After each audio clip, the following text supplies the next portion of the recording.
नीतीश कुमार के सीएम पद से हटने के बाद से ही अब डेवलपमेंट सेंटर जो है वो चेंज हो गया है। कहाँ बदल गया है हम आपको बताते हैं, लेकिन उससे पहले नमस्कार, न्यूज़ फॉर नेशन देख रहे हैं यहाँ पर मैं हूं सानिया आपके साथ। सत्ता की कमान अभी सम्राट चौधरी संभाल रहे हैं। बिहार के नए नवेले मुख्यमंत्री सम्राट चौधरी हैं और वो फुल ऑन एक्शन मोड में है, लेकिन इसके अलावा वो कई सारे बदलाव भी करते हुए नजर आ रहे हैं। अब देखिए कि जब जब कैबिनेट की बैठक होती थी तो नालंदा का जिक्र होता था, नालंदा के डेवलपमेंट के बारे में बात की जाती थी, लेकिन अब ये डेवलपमेंट सेंटर चेंज हो गया है। कहाँ चेंज हुआ है हम आपको इस खबर में पूरी रिपोर्ट बताएंगे और वो जानकर आपको भी अचंभित होंगे कि आखिर अब डेवलपमेंट सेंटर भी बदल गया है। सीएम के साथ साथ अब डेवलपमेंट सेंटर बदल गया है, अब डेवलपमेंट सेंटर कोई और है और वहां पर कई सारी योजनाएं आ रही हैं सामने, कई सारी योजनाओं की सौगात दी जा रही है। इस कड़ी में अब आपको इस खबर में हम आपको पूरी रिपोर्ट बताते हैं कि आखिर डेवलपमेंट सेंटर नया वाला कौन सा है। बिहार में सीएम बदलने के बाद डेवलपमेंट का नया केंद्र मुंगेर बन गया है। जी हाँ, सही सुन रहे हैं आप, मुंगेर अब नया डेवलपमेंट सेंटर है। सीएम सम्राट चौधरी ने अपने गृह जिले मुंगेर के लिए हर कैबिनेट बैठक में एक प्रोजेक्ट का ऐलान किया है। इससे पहले नीतीश कुमार 2 दशक तक सीएम रहे। बिहार के साथ साथ नालंदा हमेशा उनकी प्रायोरिटी में रहा। उनकी बड़ी योजनाओं में नालंदा शामिल रहा। राजगीर में zoo safari, international cricket stadium बनाया, एक एक गली चमकाई गई। बिहार के 11 शहरों के पास सम्राट सरकार सैटेलाइट टाउनशिप बनाने जा रही है, इसमें मुंगेर भी शामिल है। यहाँ अंग नाम की टाउनशिप बनेगी।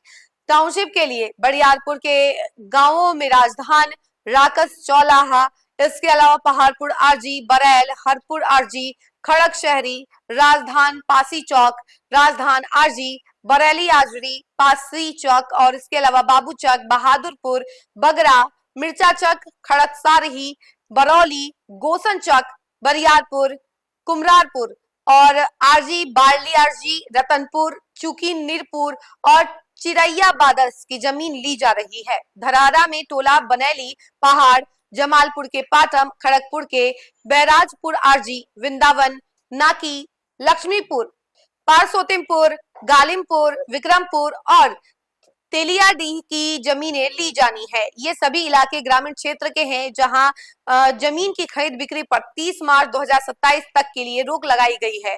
वहीं आपको बता दें कि सम्राट ने कैबिनेट बैठक में मुंगेर की ढोल पहाड़ी को इको टूरिज्म के रूप में विकसित करने के लिए 12.49 करोड़ रुपए की स्वीकृति दिलवाई। ढोल पहाड़ी को पर्यटन, धार्मिक और सामाजिक गतिविधियों के केंद्र के रूप में स्थापित किया जाएगा। स्वतंत्रता संग्राम के समय यह क्रांतिकारियों का गुप्त अड्डा था। बाबा मौनीनाथ मंदिर और प्राचीन गुफाएं इसकी धार्मिक और ऐतिहासिक पहचान है। यहाँ सांस्कृतिक और सामाजिक कार्यक्रमों के लिए बैंक्वेट हॉल बनाया जाएगा। इसके अलावा पब्लिक टॉयलेट, हाट बाजार, क्राफ्ट शॉप और वेंडिंग जोन बनाए जाएंगे। मेला ग्राउंड और पिकनिक स्पॉट का भी विकास किया जाएगा। ग्रीन बेल्ट और लैंडस्केपिंग के जरिए नेचर की खूबसूरती को निखारा जाएगा। सैंडस्टोन बेंच, आकर्षक प्रवेश द्वार, स्पोर्ट्स कोर्ट और बच्चों के लिए प्ले एरिया डेवलप होगा। पर्यटकों के लिए ऑब्जर्वेशन डेक भी बनेगा। रेन वाटर हार्वेस्टिंग, पेयजल सिस्टम का बेहतर विकास होगा। तो ये कुछ पॉइंट्स है जिससे ये साबित हो रहा है कि अब नया डेवलपमेंट सेंटर जो है वो मुंगेर बन गया है, क्योंकि जब जब कैबिनेट की बैठक होती है तो उस पर खासा ध्यान सम्राट चौधरी का मुंगेर पर होता है और मुंगेर को लेकर कई सारी योजनाएं भी सामने आती हैं। इस खबर में फिलहाल के लिए इतना ही है। ऐसी तमाम अपडेट के लिए जुड़े रहे हमसे और देखते रहे न्यूज़ फॉर नेशन। धन्यवाद।